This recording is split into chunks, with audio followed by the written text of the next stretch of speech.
Les invito a ir a la palabra.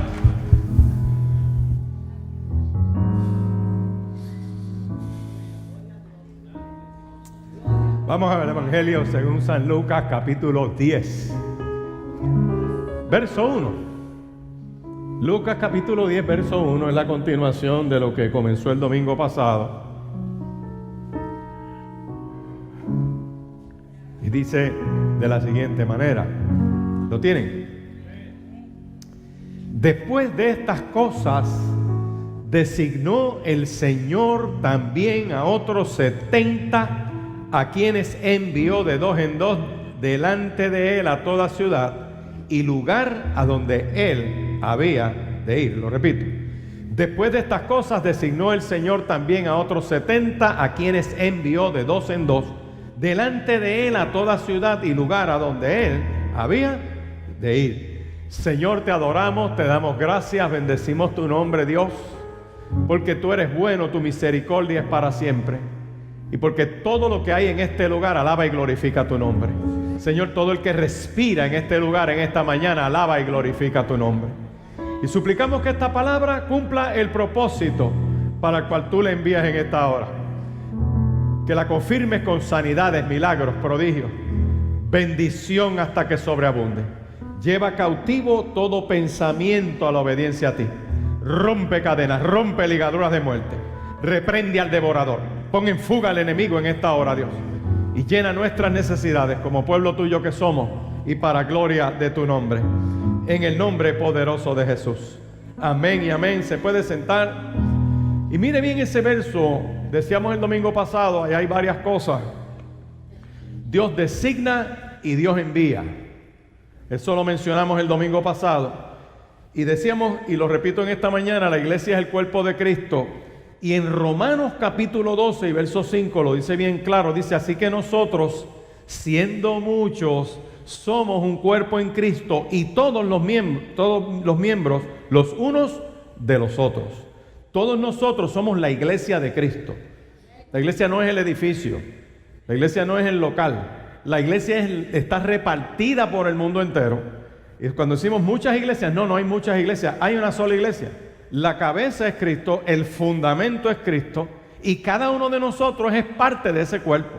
Y ese enfoque orgánico es poderoso porque el Señor cumple en este texto con uno de los criterios que yo les he mencionado otras veces. ¿Cómo tú sabes que Cristo es Cristo? ¿Cómo saber que el Señor era el Mesías? No solo se da en la manifestación de Mateo capítulo 3, cuando se da el bautismo, que ustedes saben que Juan está bautizando en el Jordán y Cristo viene caminando. Y cuando Juan lo ve, Juan nos dice, ahí viene mi primo Jesús. Él dice, he ahí el Cordero de Dios que quita el pecado del mundo. Y cuando se da la experiencia de ese bautismo de Cristo, que se forma esa discusión primero, Cristo le dice a Juan, bautízame. Y Juan le dice, yo no te puedo bautizar si aquí el grande eres tú. Y Cristo le dice, que tú no lo entiendes, Juan, conviene que obedezcamos, porque la obediencia desata una bendición. Y el texto decía, Juan se le oponía. En otras palabras, Juan le decía, bautízame, Cristo le decía, bautízame, y Juan le decía, no te puedo bautizar. Bautízame, no te puedo bautizar. Bautízame. Y de momento, en esa voz de Cristo, Juan dice, espérate, esa voz yo la conozco, ahí está la voz de Dios.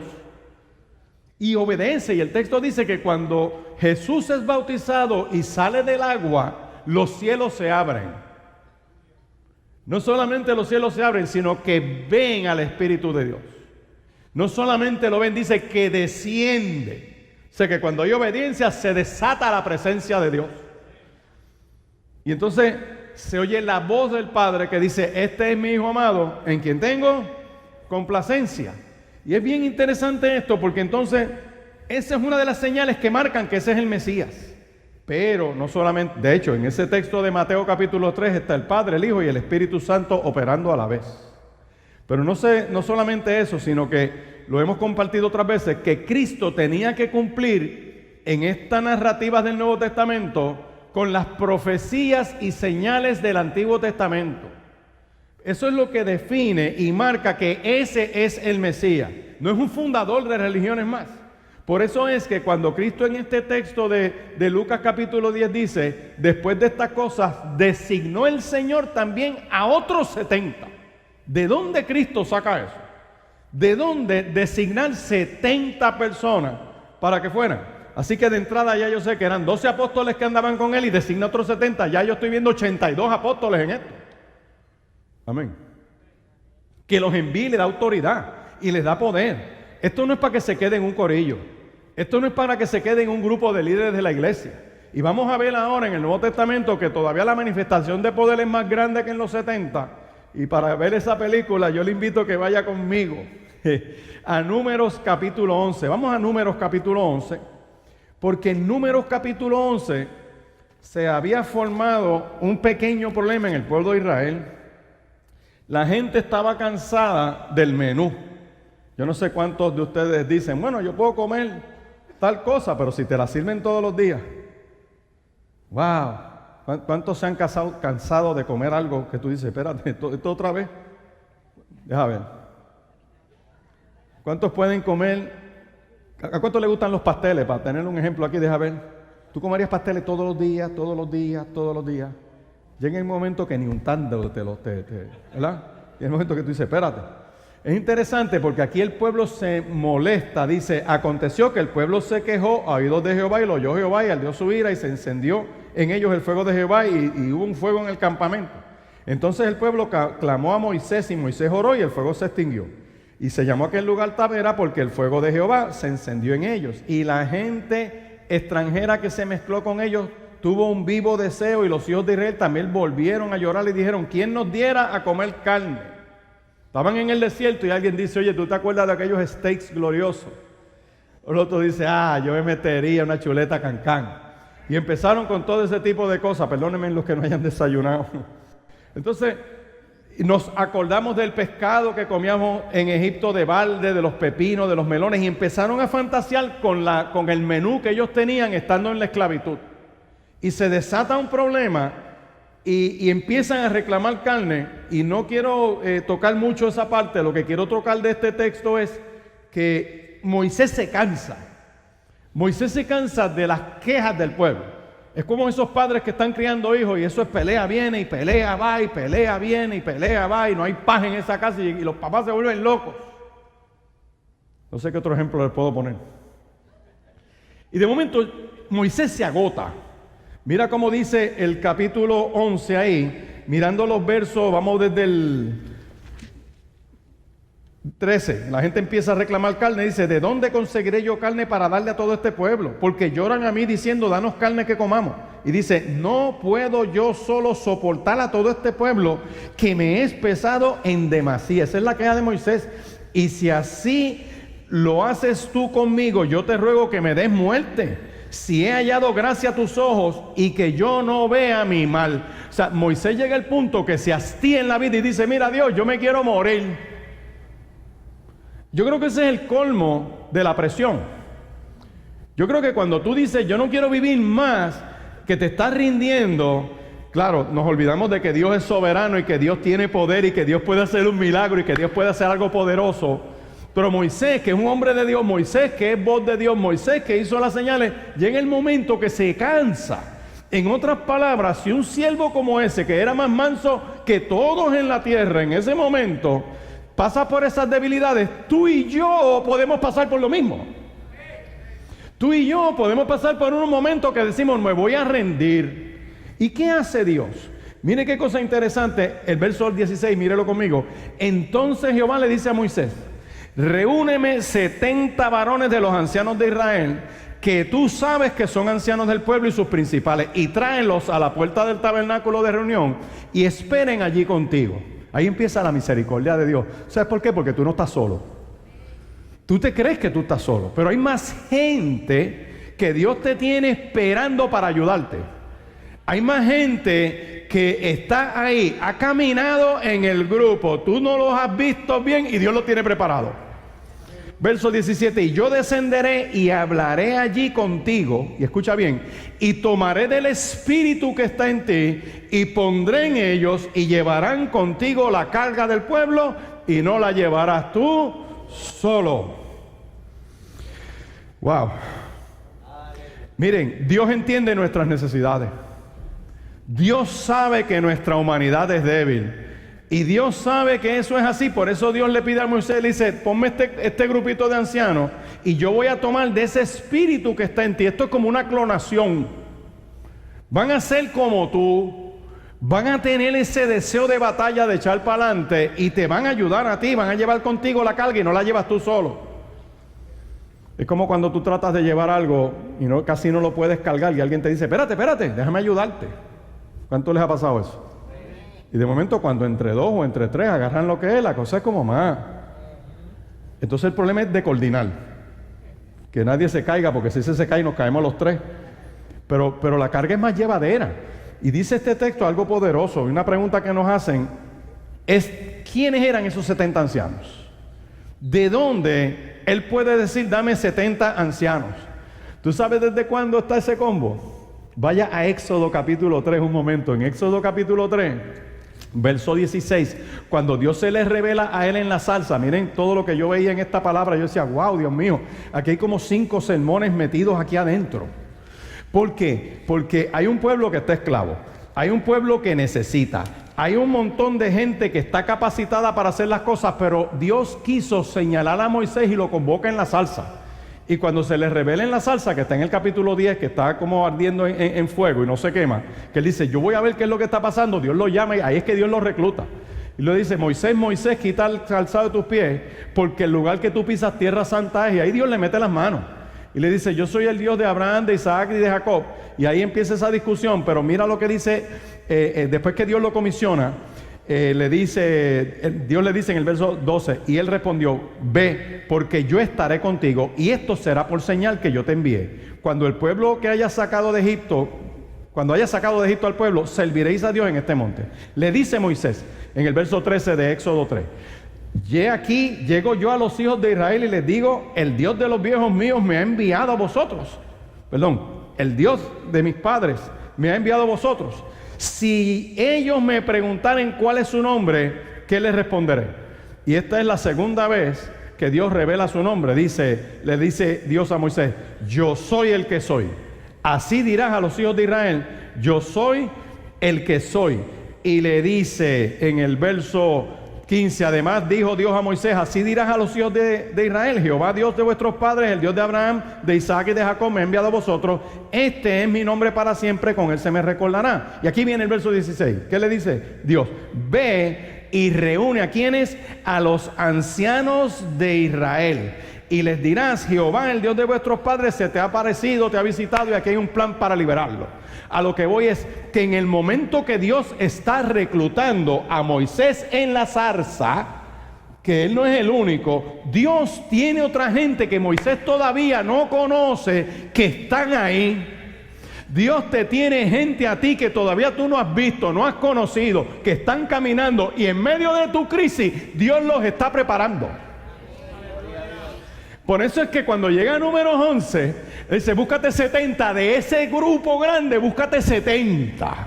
Y aquí le empiezo a hablar a la iglesia. Hay gente que se está congregando hace tiempo, están todos los ancianos aquí caminando y llega el momento que te va a amanecer, que Dios te va a decir, mete mano. Amén.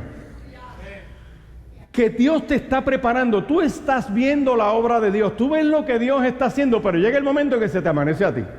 Y esto es bien interesante porque esto de los 70 tiene un poquito más. Vamos a Éxodo 24, vamos a ver Éxodo 24 para que veamos esta progresión.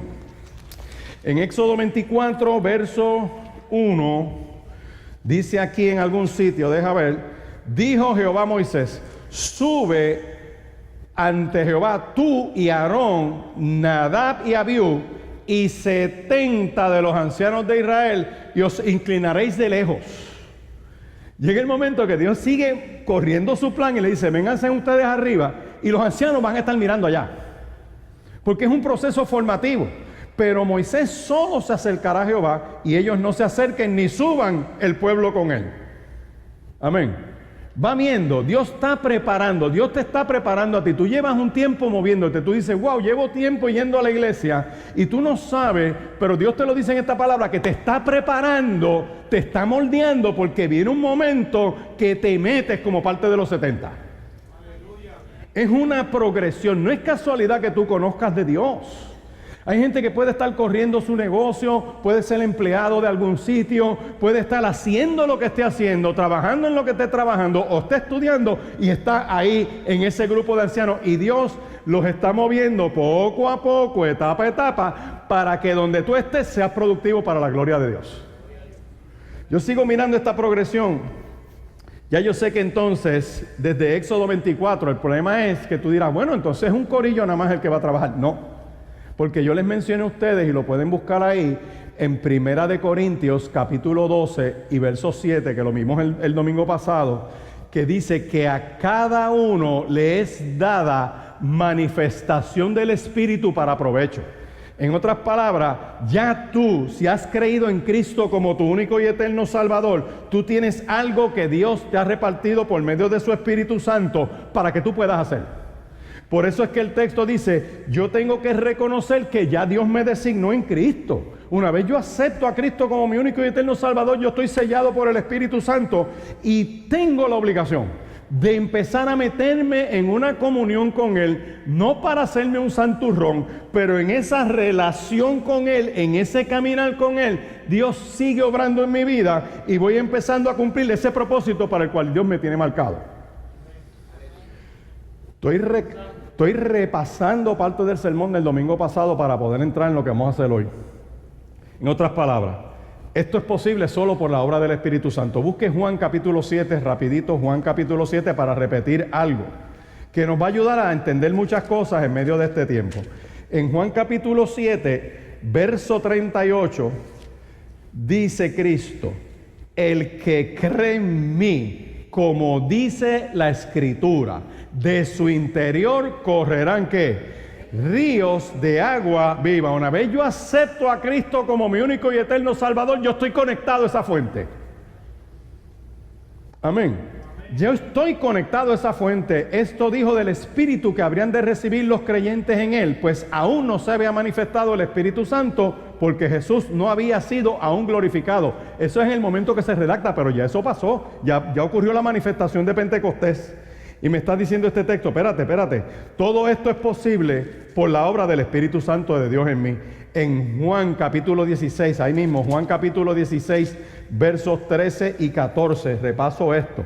El Espíritu Santo de Dios nos guía a toda verdad y nos hará saber las cosas y glorificará a Cristo. Y esta parte la voy a leer, Juan 16, versos 13 y 14, pero cuando venga el Espíritu de verdad, Él os guiará a toda verdad.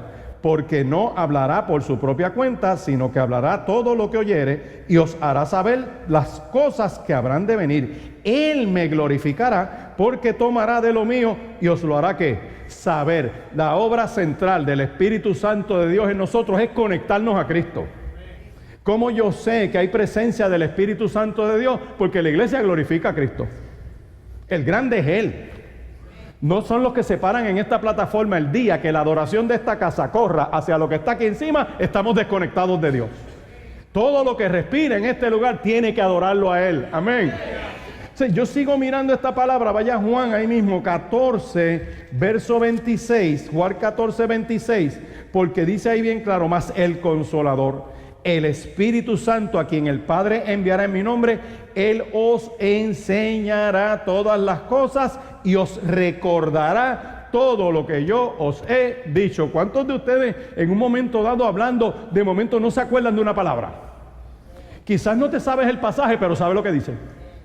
Tú no sabes dónde está, tú dices, esto está aquí, en tal sitio, y tú de momento dices, espérate, no lo encuentro, pero está. Hasta que agarras una concordancia. ¿Quién hace eso en ti? El Espíritu de Dios. Amén. Así que distinto a los 70 ancianos, la obra de Cristo en mí ya me marcó como uno de los 70. No es que hay 70 nada más, estoy haciendo la comparación. Cristo toma esa figura y agarra en Lucas 10, dice, voy a enviar a otros 70. No es que sean esos 70 nada más, porque después en Hechos capítulo 2, el derramamiento del Espíritu es sobre los 120, sobre toda la congregación. Aquí no hay nadie más especial que otro. Todos estamos lavados en la sangre de Cristo, todos tenemos el Espíritu Santo de Dios, todo aquel que ha aceptado a Cristo como su único y eterno Salvador. Amén, ya tú estás designado, ya tú estás marcado. Y eso es una de las cosas importantes. Por eso es que debemos permitirle al Espíritu Santo de Dios que opere en nosotros. ¿Usted sabe cómo el pastor de esta casa lo predica? Que Dios me meta las manos. ¿Te ha oído eso? Porque Él es el alfarero y nosotros somos barro. Y nos guste o no nos guste, cada uno de nosotros tiene sus manías. ¿Cuántos tienen sus manías? Deja ver. Sus embelecos, sus ideas, sus conceptos que tienes que permitir en un momento dado de la vida, decirle: Señor, yo me presento delante de ti para que tú como alfarero agarres mi vida y la empieces a moldear y saca lo que me bloquea ya. Y yo quiero empezar a ser el vaso, el instrumento que tú quieres que yo sea. ¿Cuántos tienen hoy la determinación de decir: yo necesito que el alfarero meta las manos en mí? Yo necesito que Dios empiece a obrar en mi vida de manera poderosa. Pues eso es bien importante que lo tengamos bien claro, porque para que eso ocurra, vaya a 1 Corintios capítulo 2, 1 Corintios capítulo 2, versos 9 y 10. 1 Corintios 2, versos 9 y 10. Dice: antes bien, como está escrito, cosas que ojo no vio, ni oído oyó, ni han subido al corazón del hombre, en el corazón del hombre, son las que Dios ha preparado. ¿Para quién? Para los que le aman. Hay gente que nunca ve lo que Dios está haciendo en su vida porque todavía su relación con Dios no está bien. Siempre quieren ver algo, quieren una manifestación, pero hay que tener relación. Para poder ver lo que Dios me quiere mostrar, yo no solamente debo tener la disposición, debo rendirme a Él. Y nunca lo van a ver. Bueno, el mejor ejemplo, Mateo 3, cuando yo lo mencioné ahorita. Si Juan no bautiza a Cristo en el Jordán, no ve los cielos abiertos. Si tú obedeces, vas a empezar a ver lo que Dios te quiere mostrar. Y gente que nunca ve nada, porque las cosas son a su manera. No como Dios dice. Mira, varón, esto es bien sencillo. Todo el que está casado aquí, que tiene una esposa, lo único que tiene que hacer es amarla. En ningún sitio te dice que la vas a entender. Solamente te dice: ámala. O sea, cuando yo empiezo en esa dinámica de obediencia a Dios, aunque yo no lo entienda, Dios mete un orden. Es que no puede haber un sistema paralelo que Dios dice estas cosas aquí y yo voy derechito al lado de Él mirando de lejos. No puede ser así. Amén. Así que esto es bien importante, que nosotros entendamos que Dios tiene algo para nosotros. Y el verso de Dios dice: pero Dios nos las reveló a nosotros por el Espíritu, porque el Espíritu todo lo escudriña, aún lo profundo de Dios. Ahora es que yo puedo ver entonces que si yo acepto que Cristo es el que me envía y me sella con su Espíritu Santo, y ya por la obra del Espíritu Santo yo soy uno de los 70, yo tengo que mirar el modelo del que me envía, que es Cristo. Y en el modelo de Cristo, lo voy a repetir, y estoy terminando el resumen del sermón del domingo, es de compasión. Cristo tenía compasión por la gente. Veía las multitudes y sentía compasión de ellas. Por los enfermos sentía compasión. Por la ciudad de Jerusalén, en Mateo capítulo 23, verso 37, a Jerusalén, dijo: tú que apedreas los profetas. Es como mirar a toda la zona metropolitana de Puerto Rico y Cristo mirarle y decirle: bendito, ustedes tiroteándose de carro a carro, ustedes no entienden que yo tengo un plan con ustedes. De hecho, Dios tiene un plan para las ciudades. La Biblia empieza en un jardín, pero termina en una ciudad. ¿Qué palabra para pueblo y campo y playa? Amén. Entonces yo sigo mirando este texto. ¿Y qué hace el Señor? Después que designa esos 70, léalo ahí mismo en Lucas capítulo 10, verso 1, que después que designa a los 70, ¿qué hace? Los envía como de 2 en 2. ¿Por qué el Señor los envía de 2 en 2? Vamos a Gálatas, rapidito. Gálatas, hay unos beneficios de estar de 2 en 2. Y mire qué cosa interesante. Gálatas capítulo 6, verso 1. Mire ese Gálatas 6, 1. Hermanos, si alguno fuere sorprendido en alguna falta, vosotros que sois espirituales, restaurarle con espíritu de mansedumbre, considerándote a ti mismo, no seas que tú también seas que seas tentado. Dios nos envía de dos en dos porque nos podemos ayudar en las pruebas. Amén. Aquí nadie es Superwoman o Superman. Todos tenemos issues, todos tenemos problemas, pero si tú entras en problemas y andamos juntos, yo te puedo ayudar. Por eso los envía de dos en dos. Eclesiastés, miren Eclesiastés 4, que este se usa mucho, hablarle a matrimonios, pero aplica más que matrimonios, porque como todo lo enfocan de otra manera, después de Proverbios viene Eclesiastés, búsquelo ahí, Eclesiastés capítulo 4, versos 9 en adelante, por ahí más o menos, dice de la siguiente manera, Eclesiastés capítulo 4, mejores son dos que uno, porque tienen que mejor paga por su trabajo, y si uno cayere, porque si cayeren, el uno que levantará a su compañero, pero hay del solo cuando cayere, no habrá segundo que lo levante. También si dos durmieren juntos, se calentarán mutuamente, mas ¿cómo se calentará uno solo? Y si alguno prevaleciere contra uno, dos le resistirán, y cordón de tres dobleces no rompe pronto. Eclesiastés dice, mira, si uno se cae, el otro lo levanta. Amén. Si viene un ataque contra uno, dos le resisten. Amén. Por eso es que el Señor los envía de dos en dos. Por eso es que nosotros debemos desarrollar nuestra experiencia cristiana en términos de que somos un cuerpo. No podemos andar aislados. La experiencia cristiana es de grupo, es gregaria, es de familia. Y ya tú tienes la familia de la fe. Hay gente que dice, pastor, es que mi familia es un desastre. Tranquilo. Cuando tú aceptas a Cristo como tu único y eterno Salvador, somos adoptados en Él. Y tenemos una familia poderosa. Así que este texto me lo recuerda. Se levanta al caído, resisten en el ataque, y vaya a Mateo 18, verso 19. Mateo 18, verso 19, y disculpen que lleve este sermón como entierro de pobre, ¿verdad? Esto va. Vaya a Mateo, capítulo 18, verso 19, porque ahí dice, otra vez os digo, si dos de vosotros se pusieren de acuerdo en la tierra, acerca de cualquiera cosa que pidieren, les será hecho por mi Padre que está en los cielos. Claro, hay que leer más el texto porque antes de eso tiene que haber obediencia.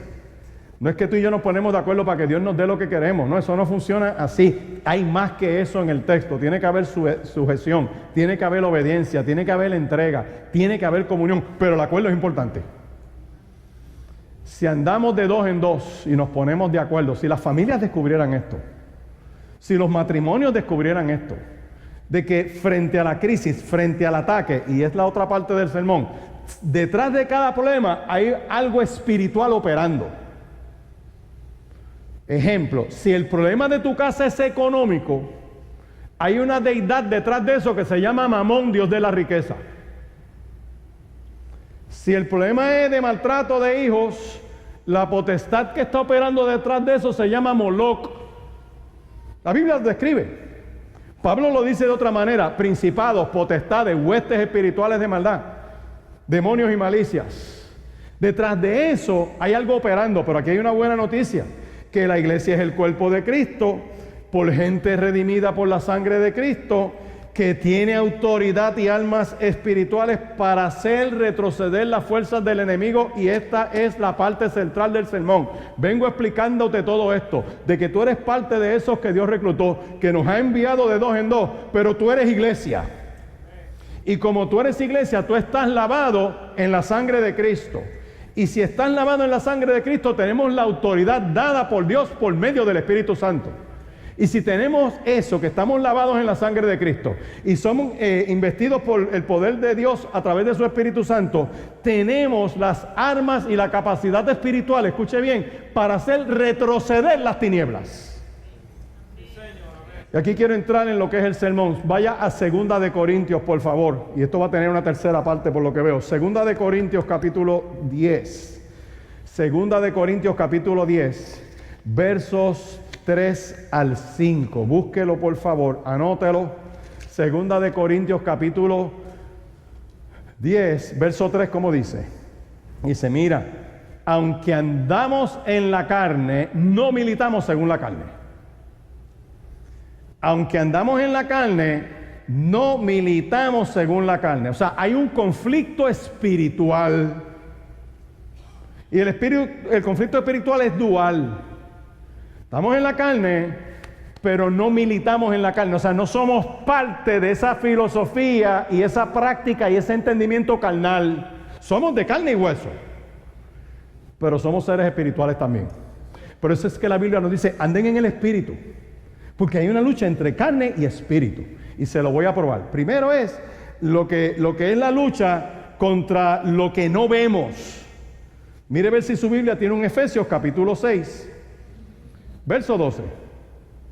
Efesios 6, 12 dice bien clarito ahí, búsquelo por favor, porque no tenemos lucha contra carne y sangre, sino contra principados, potestades,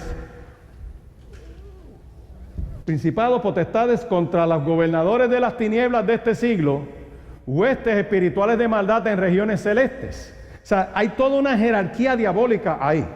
Hay toda una jerarquía espiritual operando. Como ustedes saben, Dios hizo un mundo espiritual perfecto, pero les dio libre albedrío. Dios no hizo lo malo. Ustedes van a la universidad y pegan los filósofos y los humanistas. Oh, si Dios es todopoderoso, sí. ¿Y por qué permite lo malo? Y empiezan con eso. Y si hay maldad, pues la creó Dios. Dios no creó la maldad. Dios hizo todo un mundo bueno. Lo que pasa es que le dio libre albedrío. Y uno de esos querubines que está en el cielo eran ángeles, arcángeles, querubines y serafines. Los hay de 2 alas, de 4 alas, de 6 alas. Los hay armados con chuelas de vikingo, los hay de adoración. Por cada uno malo, Dios tiene 2 buenos. Dice que el querubín protector eran 3. Uno de los 3 se revela y quiere ser semejante al Altísimo. Y ahí se halla la maldad en él. Dios no lo hizo malo, es que él hizo de sí mismo un reto contra Dios. Y ahí es lanzado de los cielos y en su caída se deforma y se convierte en Satanás. Detrás de él arrastró 1/3 parte de las estrellas del cielo. En esa caída, esos ángeles, arcángeles, querubines y serafines, al caer, se convierten en principados, potestades, huestes espirituales de maldad, demonios y malicias. Ese mundo espiritual existe. Y tenemos lucha contra eso y no lo vemos. Y hay momentos que tú lo puedes discernir. Y hay momentos que lo puedes ver. Cuando andas en el espíritu, ves lo oculto porque el espíritu te lo muestra. Ahí viene la diferencia. Y ahí tienes el discernimiento para enfrentar eso. Tú sabes que la pelea no es con la vieja tuya. Tu vieja te ama, pero hay algo detrás que la aturde. Ningún niño se levanta por la mañana y dice, hoy le voy a hacer la vida imposible a los viejos míos. Ninguno. Hay algo que lo mortifica. Y la palabra te dice hoy, iglesia, hasta hoy vamos a poner en fuga esas potestades, vamos a poner en fuga esos enemigos en el nombre de Jesús. ¿Cuántos se apuntan en esta? Entonces, lo otro es Romanos 7:23. Romanos 7:23. Ya sabemos que tenemos lucha contra eso. Como si eso no fuera suficiente, mire lo que dice Romanos 7, verso 23. Dice, bueno, desde el 21 para que se gocen más. Así que queriendo yo hacer el bien, hallo esta ley, que el mal está en mí. Porque según el hombre interior me deleito en la ley de Dios. Hay algo en mí que quiere hacer lo bueno. Pero el verso 23 dice, pero veo otra ley en mis miembros que se revela contra la ley de mi mente y que me lleva cautivo a la ley del pecado que está en mis miembros.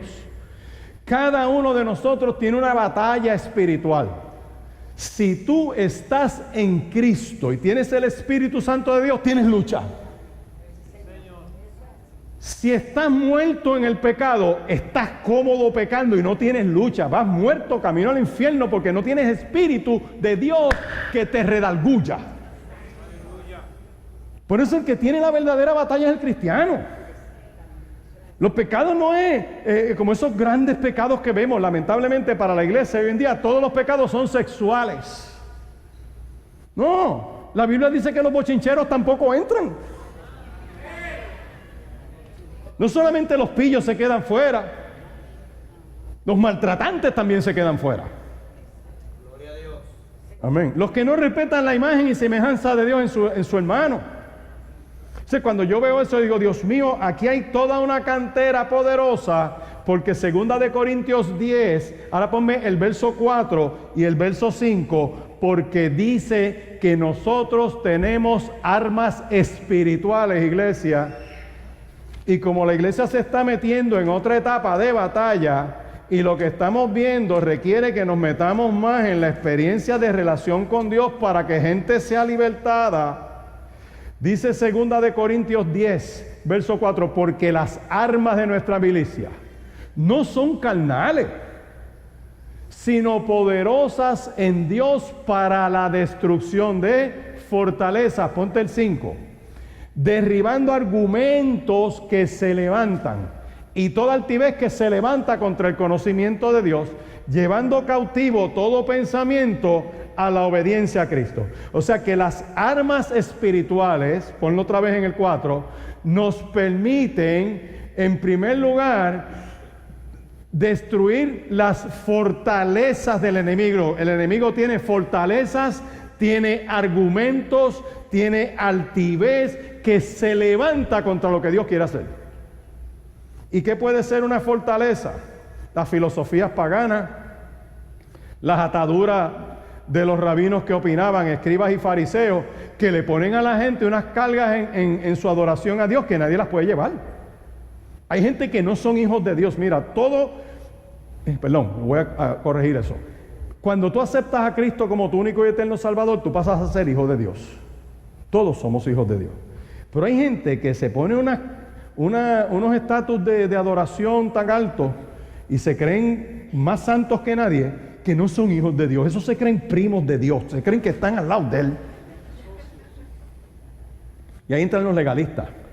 Yo estuve atendiendo una crisis, escuché bien, yo estuve atendiendo una crisis de un ministro, hablando con el tipo, y está para Olimpia. ¿Cómo empezó la cosa? Pues él, un hombre de Dios, tremendo, buenísimo, a su esposa le da con ponerse 2 pantallitas. Y en el sitio donde están empezaron a julepear con eso, y a molestar, y a hostigar, y para adelante, y para adelante, y para adelante. Han pasado como 10 años de ese revolú. La cosa se complicó y hubo que ministrarle a un grupo de pastores. Le dije, tranquilo, varón, vamos a la palabra, me lo llevo a la palabra. Y le digo, las prendas no son malas. Si las prendas fueran malas, cuando Dios saca al pueblo de Egipto, le hubiese dejado las prendas en Egipto, pero se las despojó, se las quitó y el pueblo de Israel se las puso y se fue por el desierto con el bling bling. ¿No me creen?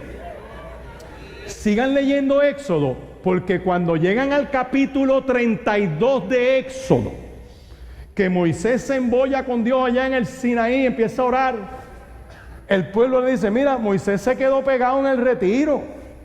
Y le dicen a Aarón, al pastor, le dicen, tú, haznos dioses para reconocer que nos sacaron de Egipto. ¿Y qué hizo el pastor? Complacer a la gente.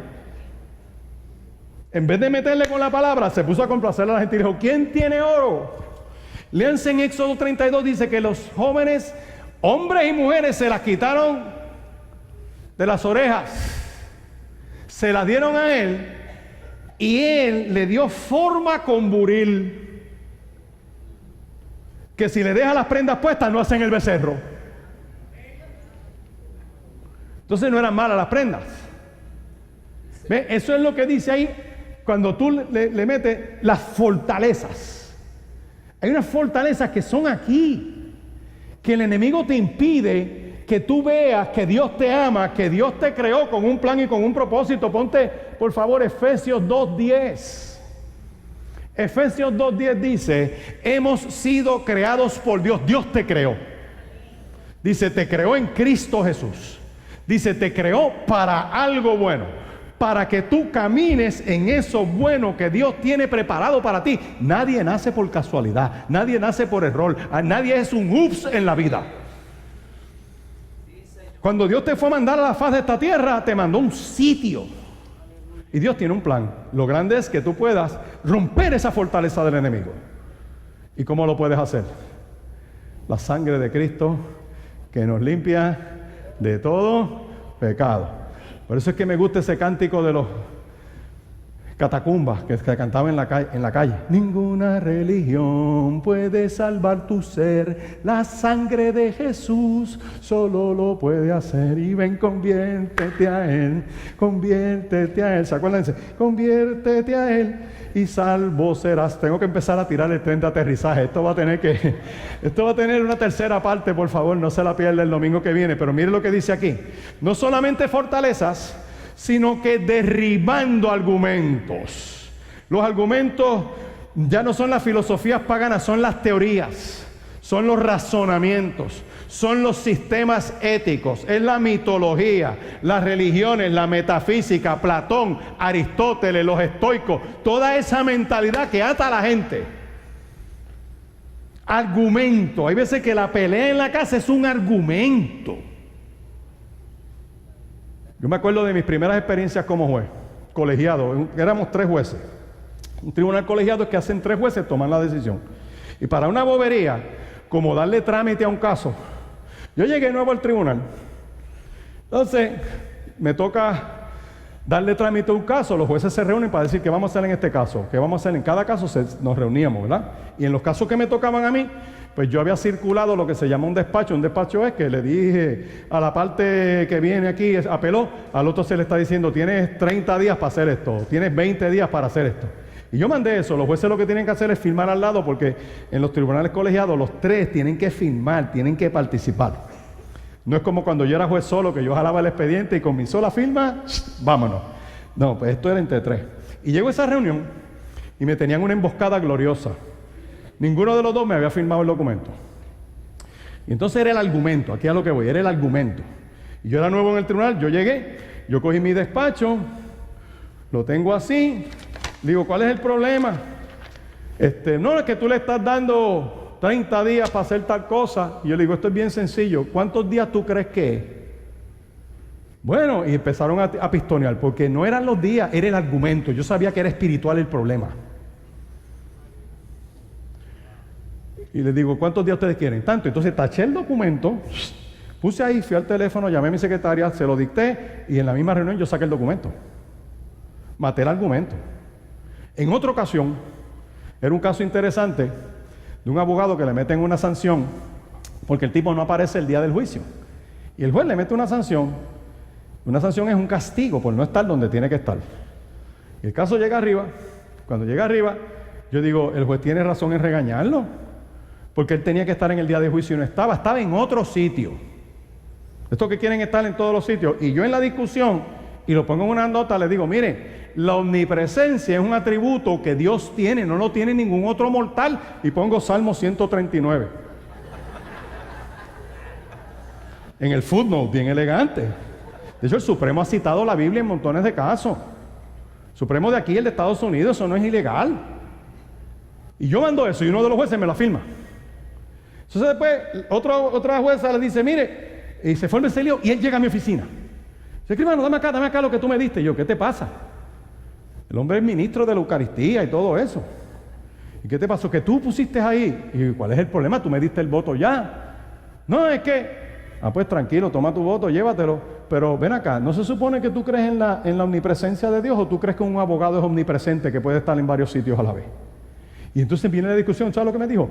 Ven acá, ¿y qué pasa si la otra parte nos cita al diablo? Y yo le digo, fulano, esto es sencillo, tú tienes que escoger entre Dios y el diablo. Yo estoy claro. Argumento espiritual. Entonces ahí me la juego gloriosa y llamo a la juez.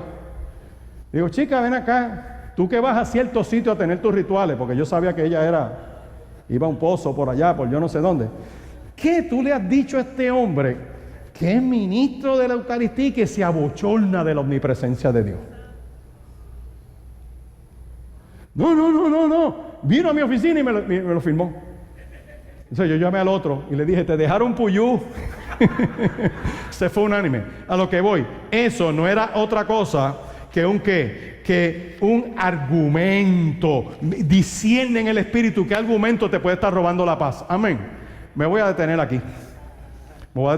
Créanme, tiene más. Me quedan como 2 páginas más, pero vengan el domingo que viene para seguir este pensamiento, porque lo que quiero que la iglesia entienda bien claro es que Dios nos comisionó. Dios nos ha enviado. nos ha sellado con su espíritu, nos ha dado poder, nos ha dado autoridad, que lo que tú estás enfrentando tiene un trasfondo espiritual y que cuando nos metemos con Dios tenemos en pantalla dónde está lo que es y tenemos las armas para poder enfrentar eso. Y aquí tiene que haber gente en esta mañana que pacte con Dios y diga: Señor, yo voy a echar mano de esas armas espirituales, yo voy a poner en fuga al enemigo, ese espíritu de garata, de pelea, de contienda, de escasez, de miseria, de lo que sea, se va de mi casa porque yo voy a usar esas herramientas. ¿Cuántos pactan con Dios en eso? Esas personas que están pactando, póngase de pie, yo tengo que hacer esta oración. Tú le vas a decir: Señor, tú sabes que necesito que tú me fortalezcas en esta hora. Necesito, Señor, que me ayudes en medio de esta batalla. Y Dios lo va a hacer porque Él es un Dios fiel. Poderoso es el que está en ti, más que el que está en el mundo. Díselo: Señor, me sujeto a ti. Ponte la mano en el corazón, dile: Señor, presento mi corazón delante de ti. Me sujeto a ti. Pacto contigo obedecerte y renuncio a todo argumento, a toda fortaleza del enemigo, a todo aquello que quiera causar distracción en mi mente y en mi corazón. Úngeme con tu sangre preciosa, derramada en la cruz del Calvario. Te doy gracias por mi salvación, pero que tu unción sobre mí en esta hora me permita servirte